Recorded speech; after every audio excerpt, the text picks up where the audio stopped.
Hello everybody, my name's Konami. Sorry for bumping the camera there, and welcome back to the overview, where today we are taking a look at another model kit. Now, if you've looked at the channel before, with model kit content before I started doing these overviews, where I want to go a little bit more in depth on the figure itself rather than just looking at the box and calling it a day, those are some of my worst videos, to be honest. You'll know that I enjoy the Witch from Mercury. I've got a large chunk of the high-grade line. I also have two of the Figure A standard figures. But something that this line that I love has unfortunately not really touched on a lot is 1/100 scale stuff, which is why I have a fully complete 1/100 scale collection now with the figure we are taking a look at today. That's right, today we are taking a look at the full mechanics 1/100 scale, the Witch from Mercury, Gundam Aerial. This is the only 1/100 scale Witch from Mercury model kit that there is. I think technically, like, you can kind of sort of fit 1/100 scale into some of like the action figures of the Aerial that they've made. But this is the only model kit that's in 1/100 scale for the Aerial. I love 1/100 scale. It just feels right to me as someone who grew up with Bionicle, and especially later stage Bionicle, like the Anika build stuff, and then later Generation 2. This is kind of the, I guess, successor to that in my mind, even though Master Grade and 1/100 stuff in Gunpla in general existed before Bionicle and has continued to exist after Bionicle, though in a much more diminished state, unfortunately. Come on, Bandai. I'm glad that in 2025, there's been a little bit more of a Master Grade presence with the Vidar and the upcoming Barbatos Lupus. But, like, throughout the 2020s, it's been pretty dead, unfortunately. And, like, I don't know, it sucks. And, like, especially for new series. Like, it took 10 years, like, not 10 years. It took 4 years, I think, for IBO to get a Master Grade, if I'm doing the numbers correctly, and then it was only that mobile suit, and then it took 10 years for it to get its second Master Grade, which is absurd. So we'll see, maybe we'll be here in half a decade with the Aerial. But anyways, I'm excited to take a look at this, because this is the closest thing to a Master Grade Aerial that we're going to get. It's 1/100 scale. I've never tried a full mechanics, so I'll see how I feel about it, how I feel about the build experience, how I feel about the finished figure, in comparison to some of the other 1/100 scale stuff that I've managed to pick up in my time. So at the front, we have some fairly nice box art. It's like in a sort of like, I guess, like lighter kind of white aesthetic, though it's a very different box art from the high-grade Witch from Mercury stuff. We have the Witch from Mercury logo here in the corner, the Bandai Namco logo here. This is for adults, 15 or at least 15 plus. So children, get the fuck out of this video. And then we have this wonderful piece of art of the Aerial with all of the gun bits flying around her. This is a full mechanics kit from the Witch from Mercury specifically. This is the XVX-016 Gundam Aerial, the full mechanics 1/100 scale Gundam Aerial. This is from Bandai Spirit specifically. It was made in 2023. This is one of the earlier releases. I don't think this is the initial release, but this is probably like second or third printing, if you are so inclined. On this side, you get a bunch of images that show the set and what it can do. The gun bits can be detached, though you need to buy those stands separately. They're the same ones that get used for the high-grade stands, though. The figure can pose in a bunch of different ways. It has this giant beam for its blaster. You can put the beam on its butt. It's got little bits of detailing and like a beam saber. You can put it on a stand, also sold separately. This is how it looks unpainted. Yeah, Gunpla. On this side, you get that same image of the Gundam Aerial, the copyright sticker, the Gundam Aerial name, and an image of its pilot, Suletta Mercury. Or her pilot, I guess, because it's also spoilers. Full mechanics, there's a barcode to go to the Gundam website, Witch from Mercury. On the top, it's the same image, and this gives you a better look of it. Gundam Aerial, full mechanics, there's Suletta, there's the Aerial, Witch from Mercury. On this side, you get a bunch of other just more static product shots that show a mixture of the articulation, the basic stuff that the set comes with, the different hand options, the gunned bits, close-up shots of the armor, and yeah, it's a very nice box. Gimmick point features a high level of mechanical detail, also maintaining ease of assembly. I'm excited to see how this goes. I'm not expecting this to be like perfect or anything, and I'll definitely be picking up a Master Grade if they ever make a Master Grade Aerial, which I would hope they would, given the, I guess, financial success of the series beforehand. Um, if they do make a Master Grade Aerial, I will be picking it up, and I will be building it on the channel, um, in a similar style to this. But yeah, that's the box. It's fairly large.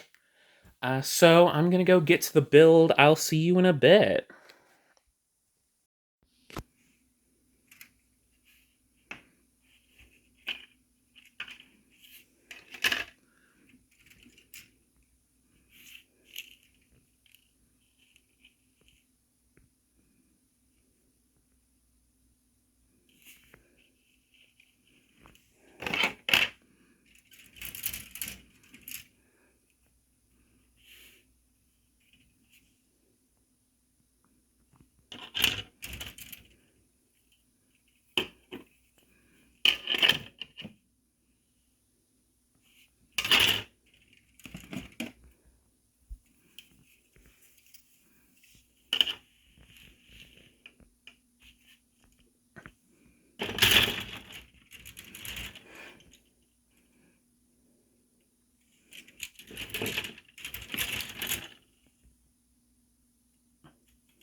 And we are back with the finished model.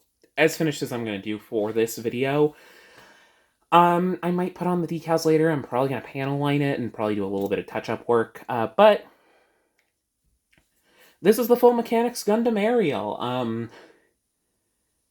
Yeah, I'm pretty happy with it so far, though first off I'm going to look at some of the accessories that are not on the mobile suit currently. So first off, there's a decent swath of hands, well, fingers. The way it works is you got finger chunks like this, as you can see between my fingers. You take one of those finger chunks and you plonk it into the respective hand. And then the thumb stays on the figure, the hand stays on the figure, all that jazz. You just swap out the front fingers, and the sets that you get in this are a pair of fisted fingers. This one is for the right side. Sorry, I'm bad with left and right. So this one's for the right side, the left side is on. Those are the hands that they have you put on as a default. Then for the left side, you get a single open palm hand, which is pretty nice. It's got some nice detailing, some nice like claws, some nice mechanical looking bits, and then the plastic looks fairly nice. This is a pretty good hand. And respective for this, on the right side, you get a trigger finger hand, which has its effectiveness. You just got to make sure you're holding the thumb in place correctly in order to really just like sandwich everything in properly. Otherwise, if the thumb is just kind of out of alignment, the gun is super loose. But we'll get there. And then you get a pair of these gripping hands that are not for the blaster. These are for the beam sabers, which are currently equipped with the mobile suits backpack. These are all expertly sculpted, done very well. And then alongside all of that, you get this. This is an adapter so that you can place the blaster onto the side of the arm on one of these ports.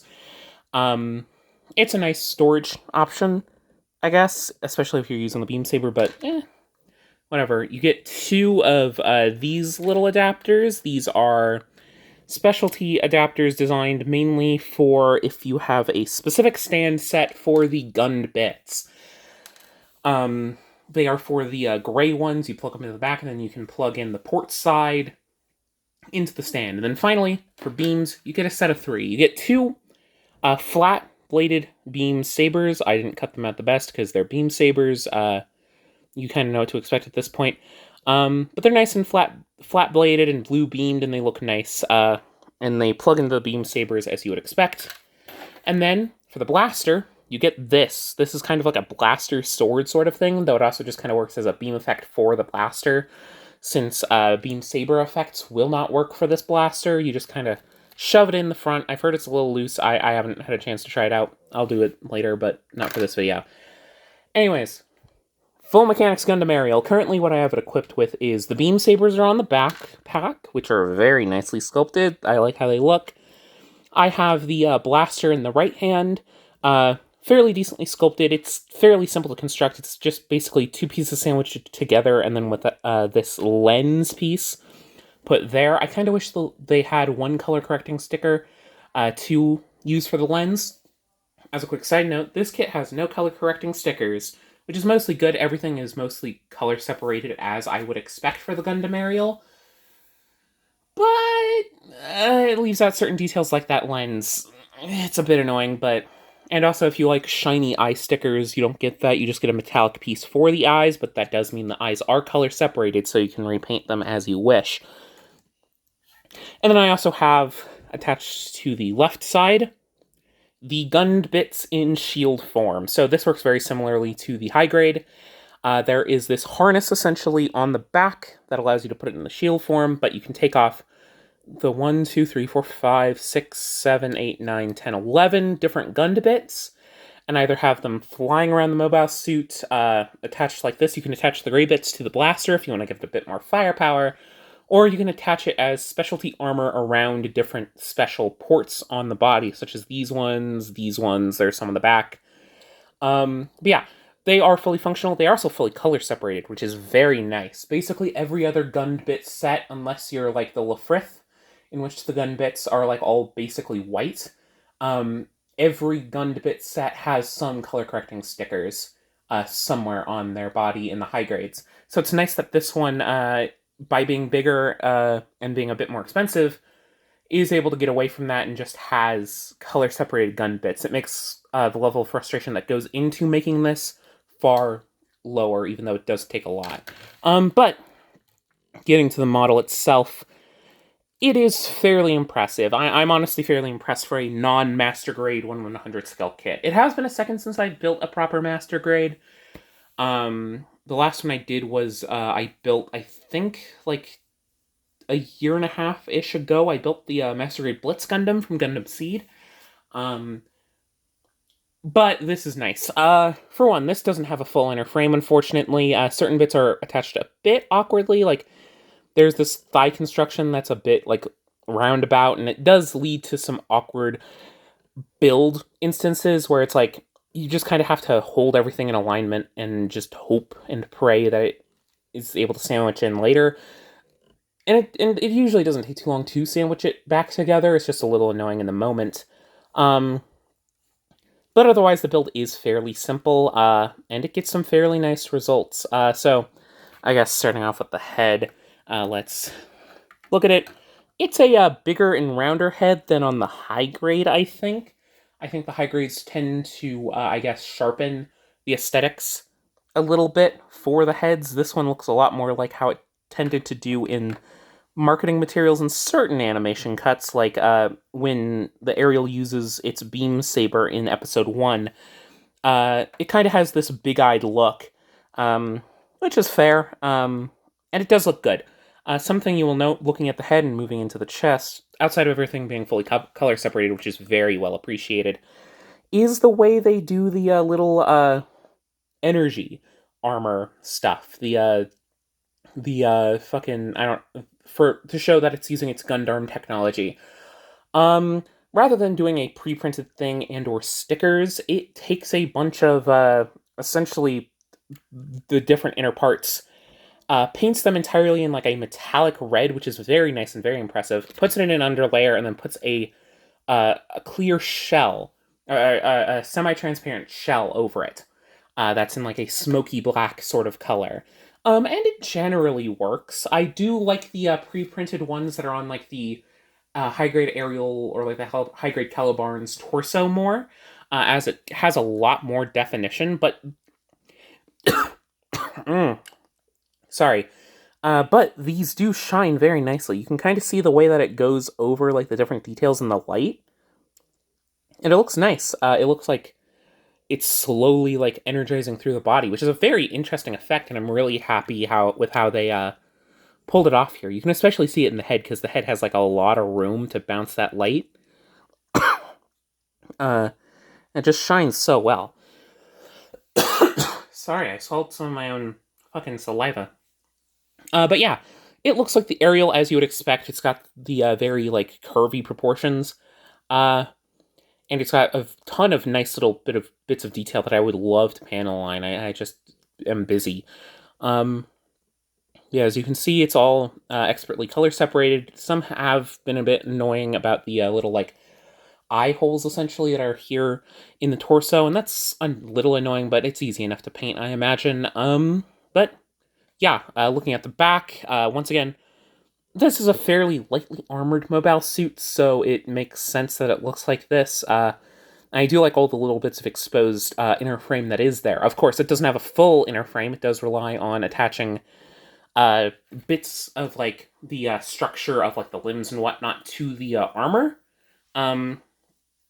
But yeah, it does kind of have that slight jiggly quality that especially like I guess these fully plastic sort of like polycapless figures sort of have, but it's fine. It's especially jiggly here in the torso. And as far as other flaws go, people have noted, and I've seen it as well, the feet are a little hard to stand from two things. There are certain limits in how it's able to move. The upward and downward range comes before the side to side, or the rotation there, so that makes things a little awkward. The size is a little bit awkward, given how narrow it is, and the toe bend is a lot looser than one would like, so it does kind of lean towards falling on its face a little bit. And then things get a little bit more awkward as you geez, sorry. But yeah, things get a little bit more awkward as you sort of, I guess it would be like, splay out the feet even more. Because again, the flat side sort of takes over, and then that causes balancing issues, but it's not the worst. It may cause problems over time, but for now, it's fine. But yeah, moving on to articulation. This is fairly well articulated, all things considered. So we have a ball joint at the top of the head and a hinge here at the bottom, so that allows for it to do its usual all sorts of that. It can rotate here at the top. And in combination, it can look up about that far from like a standard torso pose, and then it can look downward about that far, and it can tilt a decent amount. It's fairly expressive, as you've been seeing a little bit. The beam sabers are on hinges, which are able to go back that far and forward that far, so the aerial can properly grab its beam sabers in any pose. As far as the torso goes, let's start with the shoulders.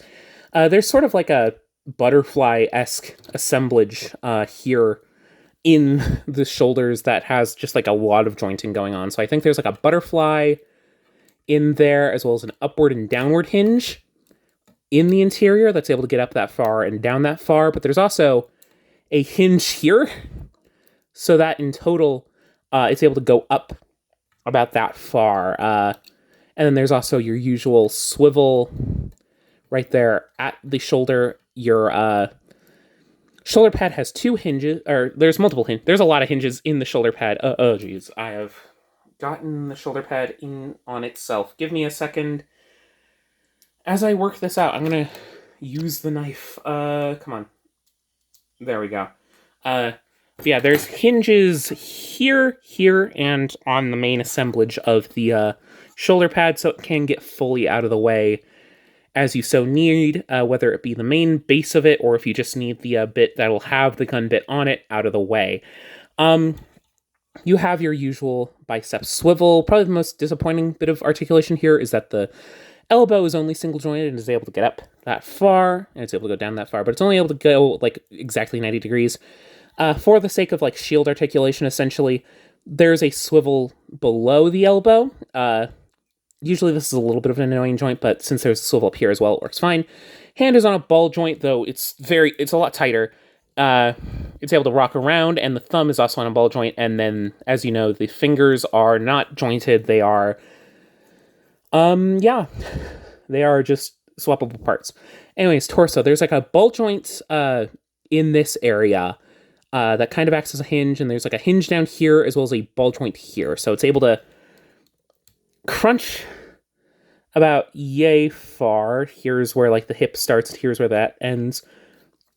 It's able to crunch backwards a good bit. It's able to crunch backwards a good bit.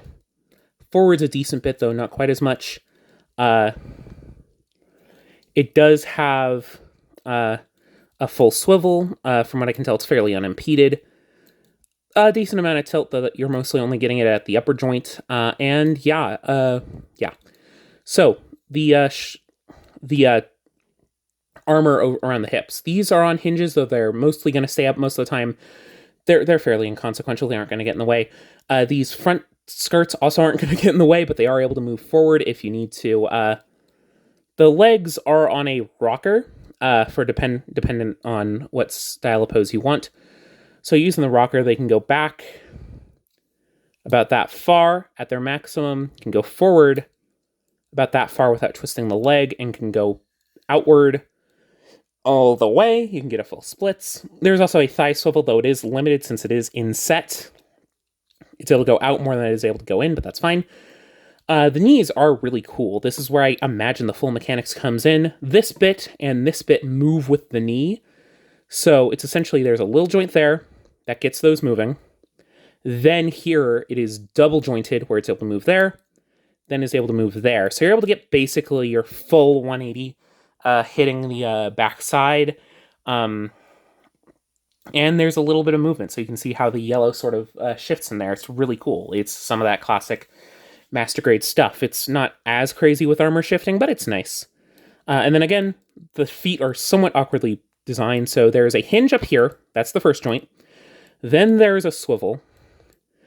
Then there's a ball joint here at the foot guard. And then there's a really limited, or I guess less limited now, ankle tilt. You kind of got to work the ankle tilt around the armor. But once you do, it's able to work fairly well. It's working better than I did in my initial test. So that's nice. You just kind of got to work it around the armor, and it's going to buff it in the way a little bit. But yeah, this is, honestly, I would recommend it. Whether or not this recommendation will stand once a Master Grade shows up, which I have to imagine will happen. Uh, for me, it's only a matter of when, which could be a long time, because Witch from Mercury is a popular series and got a lot of model kit sales, so I wouldn't be surprised if they try to do a Master Grade version of at least the Ariel, if not the full line of suits. But this does stand well with Master Grades with whatever 100 scale collection that you have. Um, and I think it's a worthy addition to your model kit collection if you have been interested by it. And it also isn't too hard to build if you are a beginner. So if you want to start the ground running with a 1/100 scale kit, which is honestly pretty cool. 1/100 scale kits are awesome. I love their size. I love how they feel. This is a wonderful option. I would legitimately probably recommend this as like someone's first 1/100 scale kit. If they are so inclined, like even as like a first kit and they want to get in on the ground running, but they also want it to be a 1/100 scale kit, this is legitimately a great option. So, yeah. Anyways, I hope you enjoyed this video. I hope model kit content is working a little bit for you guys. I know I'm not the most talented builder or the most verbose builder, but I hope my takes make sense, and hopefully I'll do some more. Let me know what other model kits you want me to check out in the comments below. Let me know what you think I should try building next. I have a decent backlog, and I'll probably be going through it here on the channel. With a couple of decent items. I think I know what I want to build next, though it's a bit of an older item. So, we shall see. And in the meantime, I hope you enjoyed this video, and I hope I'll see you sometime soon. Bye-bye!